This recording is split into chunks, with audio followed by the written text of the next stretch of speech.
from the loan as a way to tutor for all the pieces. So. There are some other things that are going on here, but it's interesting because Jeff basically took his shell from his Loam Punishing Fire deck, and he applied that here still. But he has, he has the Hex Mage combo instead. He also has access to Liliana the Veil. He's got a Single Death Right Shaman, a little bit of a Green Sun Zenith package because he has a Dryad Arbor. He's got a Gaddock Teak to search for against combo. He has 4 copies of the Reliquary. So if you're familiar with, Jeff and his decks, he does take this approach in Legacy a lot with Mox Diamond, Living Wish, Chalice of the Void, things of that nature. But it's a different thing that he's trying to accomplish this go around instead of punishing, firing you out, and wastelanding you to death and things like that. So Edward Song appears to have all of his cards altered to be white bordered, and is playing blue-white red Delver. I quit. I can't do this. Very similar to Owen's list. He has a couple changes. He's playing Stifle in his main deck, but very similar in structure to blue-white red Delver decks we've seen. We have a Thespian Stage that has joined play. It can tap for black mana because of the Orborg that's out there. We'll see if Edward wants to respond to this Mox Diamond, and I believe Jeff is trying to set up a Chalice for 1 through Daze Protection. Yep. Chalice for 1 is devastating against Delver decks. They have so many is. cantrips, so many 1-mana spells. And one of the things that can actually break up the one of the things that can actually break up the 2020 is Source of Plowshares, obviously. And that's going to be difficult to do, as now Flooded Strand, I think we might see a Spell Pierce, and we do. So no Chalice of the Void nonsense. Here it says Edward Song. Wow, everything is whiteboard. How do you do that? You can just take like a whiteout pen. Really? Okay. I didn't know if there was a way to remove the black border, like some professional. I contact Eric Klug about that or something like that. Maybe I would assume it's just whiteout pen. Yeah. But I don't know for sure, as I would never do this to my own cards, so I have not I've not researched the process. But I saw the daisies were whiteboard and everything else. So if you're gonna do the whiteout, you gotta get some white sleeves on that bad boy. Yeah.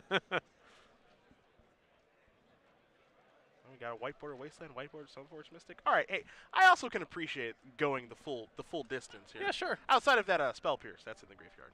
I can appreciate going the full distance. It's not without its charm. Yeah. There's a Stoneforge Mystic.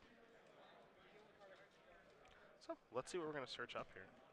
Also kind of interesting is if Song is going to see what Hoogland is up to. I guess Thespian Sage is kind of a giveaway that, yeah, I've got access to Dark Depths, because it's really the only combo that really works with Thespian Sage. And while you don't see Thespian Sage a lot in Legacy, when you do play Legacy and you do see Thespian Sage, the immediate thing that probably triggers in your head is, okay, the Dark Depths combo, excuse me. But there hasn't been any big results really for the deck yet. Not at all. It's, as you see, the combo set up. Yep. And Jeff is going to put it together right now to dodge Wasteland, and he says, all right, you have to have Swords of Plowshares now or you're dead. Putting him to the test right now. Sacrificing 2 lands to do so. But I like it. It's not going to get better for him, certainly. Oh, I see Public Offender #1 there. Yeah. In the grip. I think if you're Edward, you just cast it now, because you don't have really a great idea of what's going to be there. So there is the source. There's 20 life going to be gained.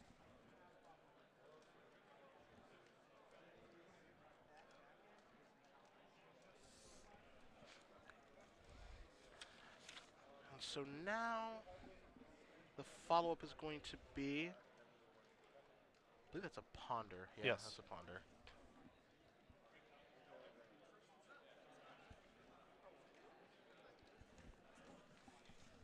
So Ponder's going to resolve. We'll see exactly what's going to happen here. Wasteland's going to take care of the Orborg. And Stoneforge Mist is going to come across for 1. And that completes that turn. So Cycle of Barrenmore on the end step here from Hoogland. Now Hoogland needs to find another Reliquary or something else to try to reassemble. Yeah, I mean, he's got to rebuild all the way back now. I mean, he went for it, which I think was appropriate.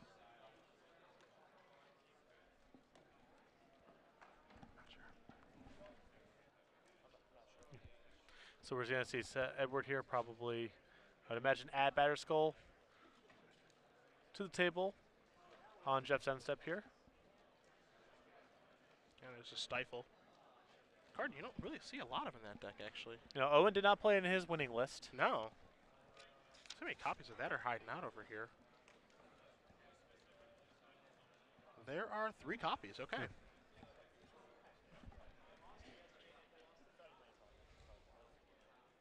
We see an Abrupt Decay here out of Hoogland.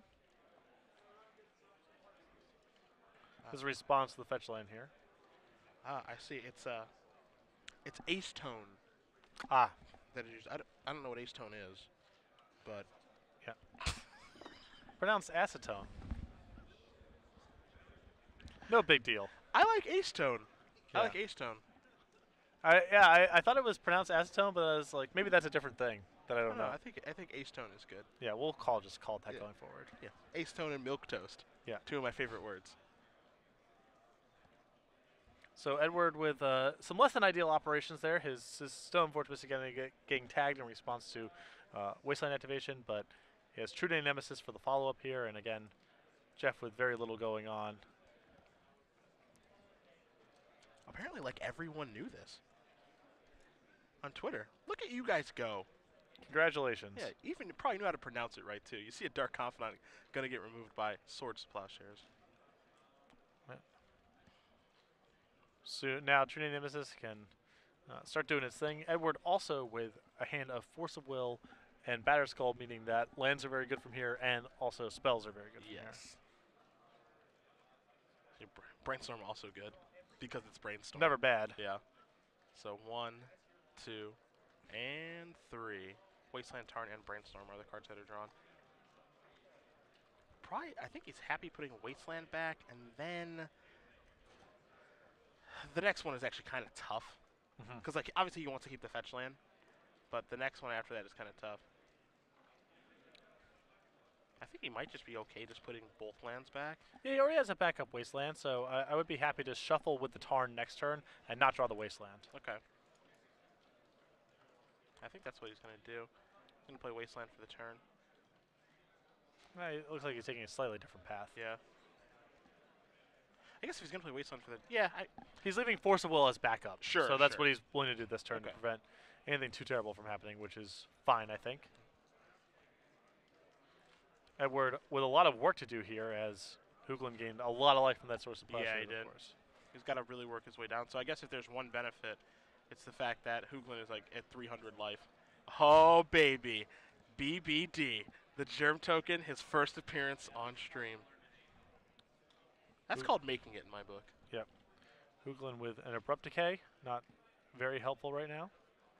No, I mean, he could kill the Germ Token, but that's not all that impressive. Yeah, he doesn't have, doesn't have any sort of foothold in the game. He's not pressuring Edward at all, so. I mean, of the positive things that are going on here, Edward doesn't have really any cards in his hand. He's not really doing anything. So, he's got Force of Will and a blue card, but Hoogland can run off a string of cards here to actually get him back into this game. There's a start, Sylvan Library, which I wouldn't be surprised to see it get hard countered with a hardcast Force of Will. Yeah. Yep. Again, the game's going to go on for a really long time here, so Sylvan Library is a pretty dangerous card. Might not be as long as we think, though, because, True Name Nemesis can hold the Batter Skull, and then the beatdowns can really begin for 7 points of damage. I mean, we're still talking 4 or 5 turns. There's a lot of turns for Jeff to bring off. Especially he's got fetch lands to shuffle with. There's a lot of selection potentially. I like using the Force of Will there. Take a draw, Will Hoogland. Let's see what he found with his draw step. Some sort of green card. Yeah.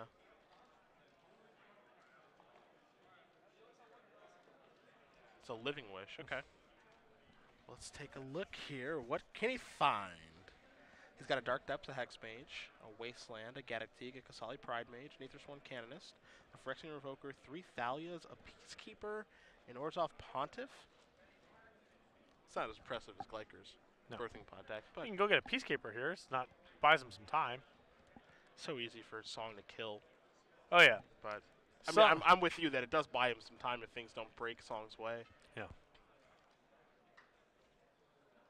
And it's going to be Kaswali Pride Mage to kill the Batter Skull, slow down the clock. He's going to sacrifice these lands. See if he has any more basics to search up. He's got 1 Forest, 1 Swamp, and then it's going to be a bunch of non-basics. So he's going to get struck here by double Wasteland pretty badly. He's got enough mana to operate, though. He can Yeah. still cast Knight of the Reliquary, which I believe is the most expensive spell in his deck. Yeah, I mean, outside of Zenith for 3. Liliana the Search for Veil. Knight, yeah, Yeah. Liliana. Chalice of the Void on 2 or what have you, but he would play for 1 in this matchup anyway, so yeah, that's he doesn't need a ton of mana to operate.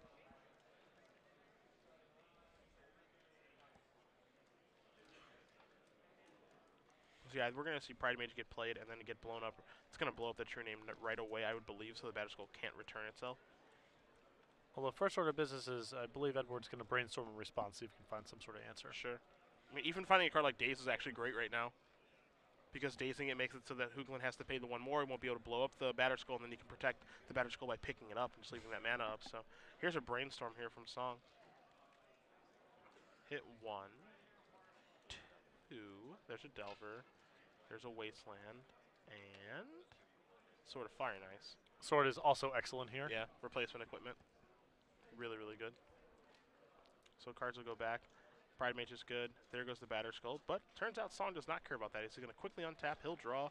And we're going to see an equip of the Sword of Fire and Ice here in just a moment. Figuring out how he wants to tap his mana here.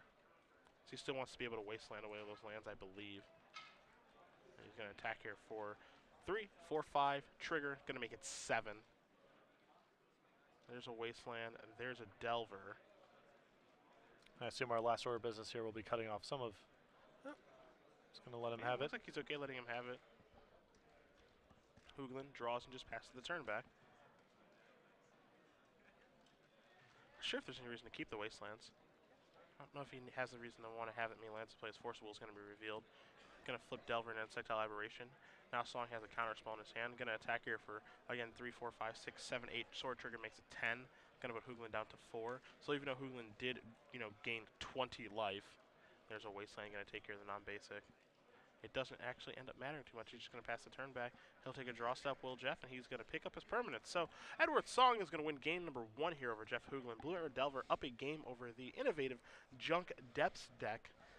Pretty one-sided, it felt like that game. Well, Jeff took 2 really big stabs in that game. Tried to play a Chalice of the Void on 1 on the second turn, which could have started off most of Edward's deck. That wasn't resolved. He then put Edward to the test by putting a 2020 into play. Edward had Swords of Plowshares. And after that, Jeff had really expended too many resources trying to cobble those 2 things together to fight against Edward's efficiency as the game progressed. Looking at the sideboard, we're going to go to Hoogland's, and we already went over the wish targets, but we'll do it one more time for you guys, along with the other cards that Jeff can board in. Again, he's got a Dark Depths and a Vampire Hexmage, so he's got each piece of the combo that Living Wish can find. Living Wish basically playing the role of Demonic Tutor in this deck. A Singleton Wasteland on the board to facilitate his life from the Loam engine, assuming he's able to find a Loam but not find a Wasteland. Gaddock Teague, a Kasali Pride Mage, another Swan Canonist, a Phyrexian Revoker, 3 copies of Thalia, Garden of Thraben. Now, of course, sometimes you're going to board in 2 and then leave 1 to wish for. Sometimes you're just going to board in all 3. Sometimes you might not board any at all so that you can wish for them. The Singleton Peacekeeper, an Orzhov Pontiff, and then cards that you can't wish for, 2 copies of Golgari Charm and a Diabolic Edict. Of those cards, I think I would want to board in the 3 Thalias. I don't really care for Charm or Edict in this matchup, but I understand why Edict is there because it can take care of True Name Nemesis. Edict probably actually better than I think, but the wish targets outside of the 3 Thalias, I would actually want to leave them all on the sideboard. It's a little strange to be bringing in both Golgari Charm and Thalia, so it's kind of got to be a one or the other sort of proposition. Yeah, I right? definitely agree with you. And I'm not sure if Thalia is only there to fight the most busted decks, because Jeff's deck is also a little taxed by Thalia. He's not all creatures like Death and Taxes is, or primarily all creatures. He's got a ton of spells. Yeah, including Green Sun Zenith. I mean, these are not the cheapest things to be doing. So one thing he can do, however, before we do move over to Song's sideboard, is Mox Diamond does allow him to, obviously play Chalice of the Void on turn 1, but he can also play Thalia on turn 1, which is a very similar effect because the Blue Red Delver deck doesn't have a ton of lands, plays very similar to Rug Delver, and a lot of times it'll keep a 1-land Ponder Brainstorm hand. Yeah, no, I think Thalia is worth bringing in, but it does present some awkwardness with Golgari Charm. He wants to bring that in to protect himself a little bit from True Name Nemesis. That's true. On Edward's side of the table, he has additional Swords of Plowshares he can bring in. He can bring in Rest in Peace if he thinks that Jeff is going to be really graveyard-oriented. We know that he has Knight of the Reliquary. He also has Life from the Loam, so Rest in Peace provides some utility there. He can bring in a Wear Tear. He saw both Mox Diamond and Sylvan Library, so not unreasonable. He can bring in, he has a Click, 2 more copies of True Name Nemesis, and a basic island. So I don't know if the island is in there if he's bringing the extra True Name Nemesis because he needs more mana. I don't know if it's in there to protect him against wasteland-oriented decks. But no matter what the reason, it's reasonable for him to bring in the island here, as both things qualify against Jeff. I would assume he wants the additional True Name Nemesis.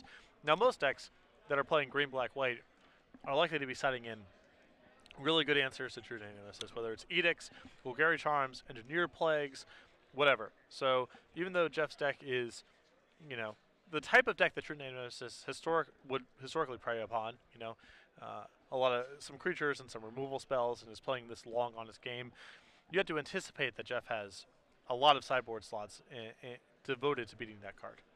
Obviously you do see the 2 Bulgari Charms, you see a Diabolic Edict, as you mentioned. But yeah, there's a bevy of cards that Jeff could have access to take care of it. So you have to assume that True Name Nemesis, while it basically did win the last game, that's not what's going to typically happen, especially after sideboard. Jeff here having a laugh over the white-bordered Delver of Secrets. Yeah, the Ace Tone. Yeah, the Ace Tone. It's the Ace Tone, yeah.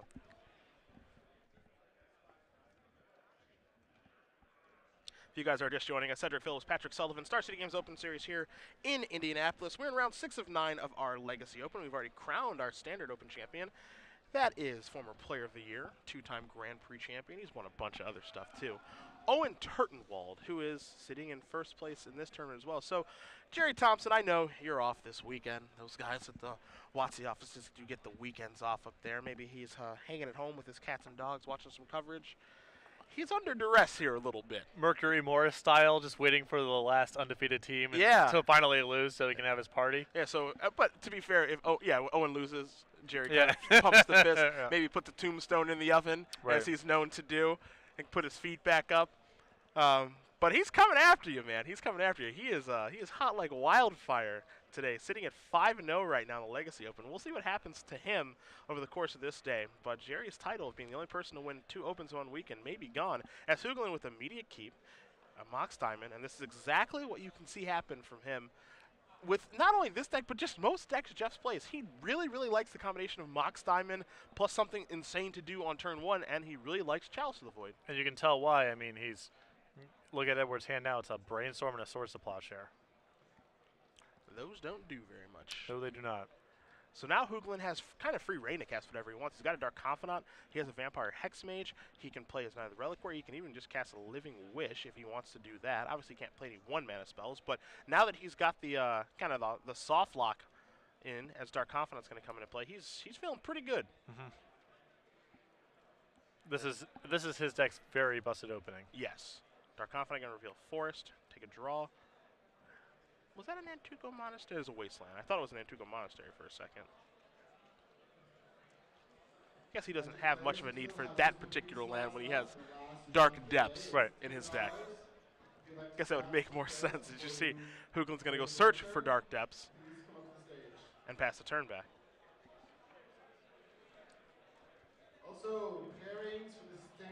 There is a Polluted Delta. Jeff going to reveal Caracas, draw a card. As we know, he does have Hexmage in his hand right now. He's going to attack for 2. So he does have the combo. There is the Depths. He's going to cast Hexmage. Maybe he did this in the incorrect order, or does he want? I may just want this to happen, actually. I don't believe that's the case.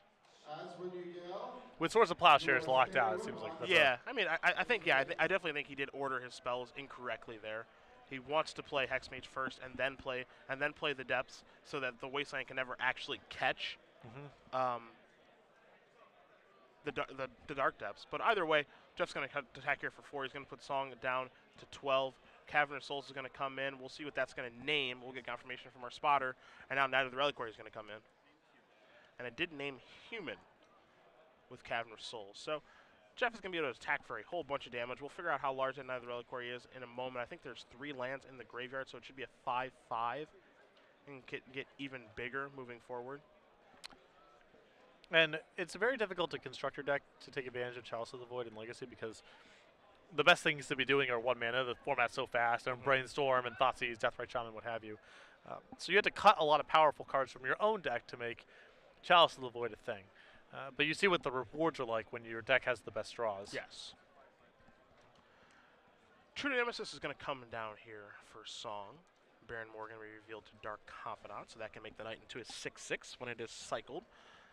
Hoogland does have a forest in his hand as well, and he can afford to play around Daze here by casting Liliana's Veil after playing that forest.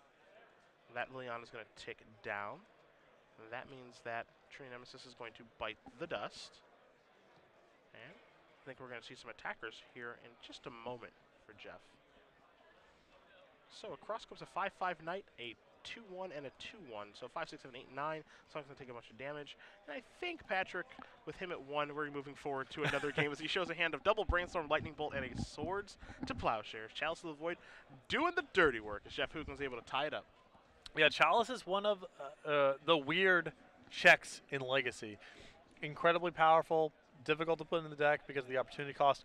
What does your deck look like when you don't have Chalice of the Void? Yep. You know what I mean? That's always the struggle. But you know, if you ever float around a big Legacy tournament and you hear people bemoaning their fortunes after a round's over, you're definitely going to hear some people say, "Yep, turn 1 Ancient Tomb, Chalice for 1," or turn 1 Mox Diamond, land, Chalice for 1, or what have you. And that was definitely one of those games.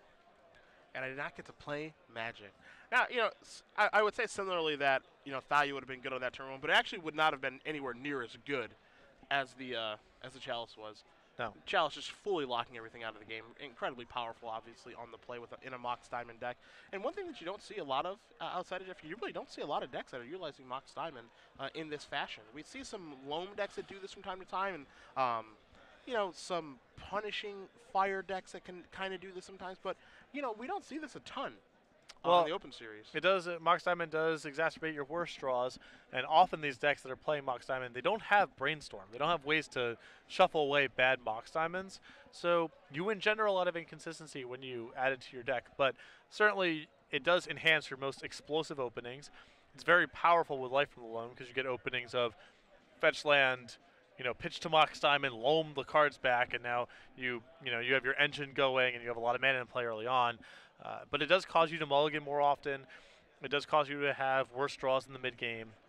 But the upside that you saw in that second game, where Jeff's opening was turn 1, Chalice for 1 against a player with multiple 1-mana spells in their hand, and Edward's hand was basically rendered non-functional on that opening. Yeah, it's absolutely huge. And that's why we're moving on to a third and final game here between Jeff Hoogland and Edward Song. Got Junk Depths, got Blue, White, Red Delver. Song is going to be on the play this game, so at least get to try to resolve one Brainstorm and or Ponder before Chalice kind of shows up to the party. Mox Diamond is also nice in Jeff's deck as a mana fixer too. I mean, he's strained in a lot of different directions. He has some colorless lands that don't make mana, and he's trying to cast neither Royal Quarry and Liliana the Veil, and you know he's pretty Vampire Hexmage is double black and so forth. So Mox Diamond is also nice in Jeff's deck because colored mana is not the easiest thing for him to cobble together. Song looking at a wear and tear. I think he's asking, okay, how much does this actually cost? Can I cast this to counter, or excuse me, to kill a Chalice? I believe the answer is yes if he is also targeting an enchantment. Yeah. Because then it becomes fused. a 3-mana card. Yes. But otherwise, no. Oh, I know that because of Magic Online. When I fuse a Turn and Burn, it costs 3 red, blue then. Nice. It looks really nice too. Yep. The graphics. I'm a sucker for nice graphics. Who isn't? Good point. Yeah, it's Good point. I shouldn't feel bad. games wouldn't spend their energy trying to make the graphics nice if the graphics didn't matter, you know? That's true. That's true. So as we make our way along here through this tournament, again, Owen Turnwald sitting at 5-0. He's our standard Open champion. He's looking to run back-to-back. Chris Van Meter coming this round was 5-0. A lot of the players on our leaderboard, Lauren Nolan, Andrew Shrout, BBD is sitting at 2-1-1, but 3-1-1. We had Shrout at 4-1. We had Nolan at 4-1. So a lot of our names here are doing really well. Joe Bernal sitting at 4-1. You know, the cream is starting to rise to the top of this tournament. We could have a really, really powerful top 8. Yeah, Legacy is, you know, a lower variance format than most. Knowledge of cards is really important, and so it's no surprising that our experienced players are really shining today. And I haven't got to see all the archetypes of those players just yet. You know, no surprise to see Turtenwald playing Blue, White, Red, the deck that he did win Grand Prix Washington, D.C. with. But, you know, you see Van Meter and Bronwyn playing a much different take on Bug without Shardless Agent and and Ancestral Vision, excuse me. Some innovation to be done, but Legacy is definitely a brewer's paradise. I would assume Joe Bernal, if I had to hazard a guess, is probably playing Esper Blade today. Yeah, I mean, the last time when I saw him playing in the Invitational in Indianapolis, which was a little while ago to be fair, he was playing a Back to Basics deck. Oh, okay. Card hasn't been seeing a ton of play, but I know he had a good finish at that particular Invitational. And it's always nice to see Back to Basics get some run.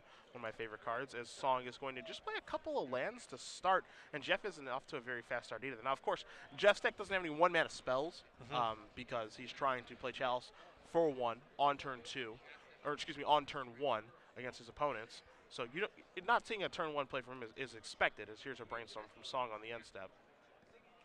You see, Jeff has brought in Golgari Charm. It is in his hand. You just have to worry about at least 2 copies of True Nemesis in the main deck. There are 2 more in the sideboard from Song. His Song is going to resolve Brainstorm. He's going to untap. He'll take a draw. We'll see what he finds here. He does have a Scalding Tarn. He's going to deploy True Nemesis, which may not be very long for this world.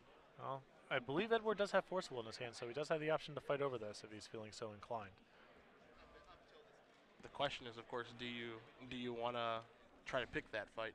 If you're Jeff, obviously you want to, but is Edward going to use 2 cards to save his True Nemesis when there's a pretty decent chance that it could die? There could be a follow-up spell to kill it. Well, I believe Edward's hand has multiple copies of Swords to Plowshares, so you're certainly not using Forcible to fight over creatures, and your True Nemesis seems like a really big upside here. Jeff's not gonna do it this turn. I would imagine playing around Daze. Yeah. And Song does have 4 copies of Daze in his deck. Kind of wondering how is he able to make room for Stifle in his deck. He does have 3 Spell Pierces. He does have the equipment package. Figure out what the missing piece is. He's cut a Plow. He's cut a Pierce. He's cut a Force. Okay, got it. Really wanted Stifle this weekend. Yep. That's for sure. Always a controversial subject in blue tempo decks is how do you feel about Stifle? Yeah. I'm a hater. I am as well. So no controversy here in the booth as the Golgari Charm. Mo's going to be -1/-1. That is an immediate counterspell, Forcible, removing Ponder. So no interest in that resolving. I like this play a lot from Edward. Put him to the test. It also enhances so many of your other draws. All your equipment now becomes so much more potent. True Name going to come across for 3 here. Wasteland going to take care of that Savannah. I'm going to pass the turn back here to Hoogland. Cavern of Souls, now Night of the Reliquary. So we're going to take this game to a different stage. However, Swords of Plowshares is going to get that right out of here. And this is again why I like the Force of Will and the Golgari Charm. He has creatures covered. So, and for 3 more comes the True Name. I'm surprised we haven't seen more of this today, honestly. I know that a couple weeks ago, especially at the Invitational, we saw a lot of this. Just True Name. All right, beat. Don't have an answer. As Vendilion Click's going to be cast here in Jeff's draw step. So we'll take a look at the cards of Dark Confidant. Another Cavern, a Green Sun Zenith, a Living Wish, another Night of the Reliquary, and a Dark Depths in Hoogland's hand. Pretty powerful hand, but a little bit on the slow side. Edward's additional copy of Swords of Plowshares can be really valuable here. I don't know if there's anything anything really worth even taking here as the Dark Confidant's a little bit slow. Yeah, he's gonna say keep him. It feels redundant. Exactly. Yeah.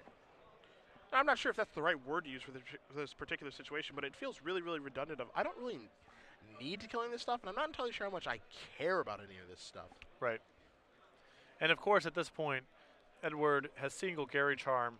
He's really exposed to it right now, and the threat of Hoogland finding a Golgari Charm is really high here. I mean, that pretty much seals the deal. So, Green Sun Zenith going to come in here for Hoogland. Going to be for 0. Going to search out the Dryad Arbor. So going to use that as a mana acceleration spell as opposed to a creature tutoring spell this go around. Jeff going to go check his sideboard really quickly. Ooh, a little spicer right there. He brought out Orzhov Pontiff to the front, which I wasn't sure if Living Wish actually had a way to deal with maybe a problem like this, but the answer is that it does. I like it. Yeah.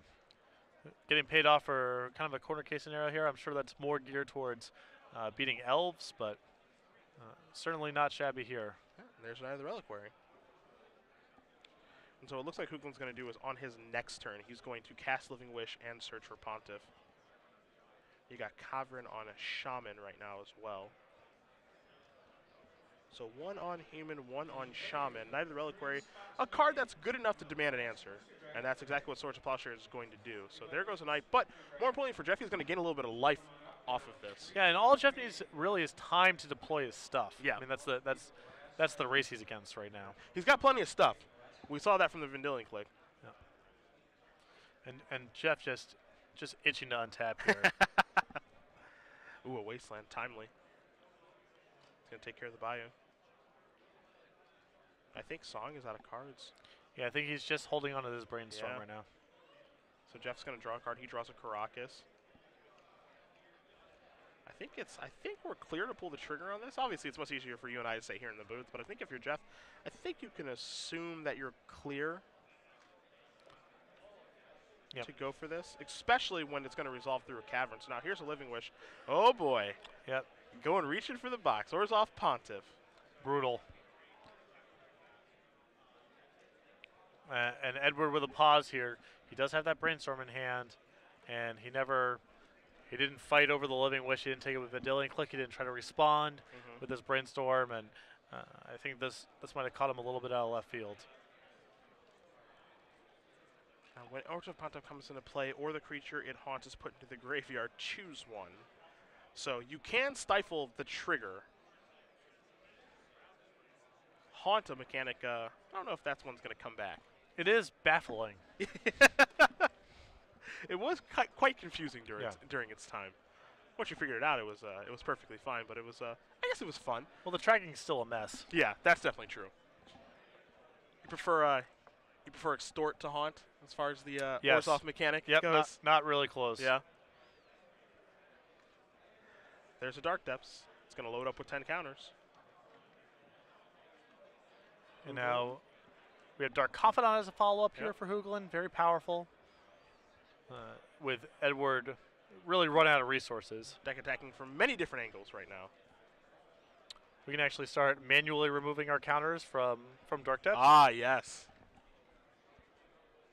I would greatly enjoy that here. As you see, Song is going to cast a Brainstorm now. He did find another Swords to Plowshares, but now his swords are starting to get taxed, right? Because it's like, I would really like to kill that Dark Confidant so it doesn't provide any card advantage. But if you top deck a Hex Mage, I'm in bad shape. I mean, the pacing of the game is such that Edward definitely can't beat a Dark Confidant unchecked. Yep. And he's not shuffling off this Brainstorm. He's well aware that these are going to be the next draw steps. I think that you get to suck it up and just get rid of that Confidant. Tick it down. Go in manual mode on that Dark Depths. Reveal a Golgari Charm. And now take a draw. So no Hex Mage right now or Living Wish. Swords is going to take care of Confidant. So we'll get our left titles updated here with after the life gain from the swords and all that stuff is. We're going to see a land come into play, ticking down twice with the Dark Depths. But now Liliana of the Veil comes off the top. Covers a lot of Edward's best draws here. It seems like, honestly, Jeff's deck is quite good against True Name Nemesis. Oh, yeah. I mean, these junk decks have no shortage of good cards that can be playing. I didn't realize it at first, but it seems like his deck is actually quite good against it. His Pontiff's going to come in for one more. Living Wish was actually the draw for the turn. Now, again, Jeff has a nice toolbox of cards that he can search for. This doesn't mean that he has to search for Hex Mage. And here's a Force of Will to take care of that. And now here's a Sword of Fire Knights, which isn't going to have an effect on this game, as Depths is going to tick on down. Draw a card. It's a Baron Moore. Pontiff going to come across for one. We're close. We are close to a Jerry Thompson token. We don't see him at tournaments anymore playing, unfortunately, but we are close to seeing him attack for 20. Living Wish is the draw here.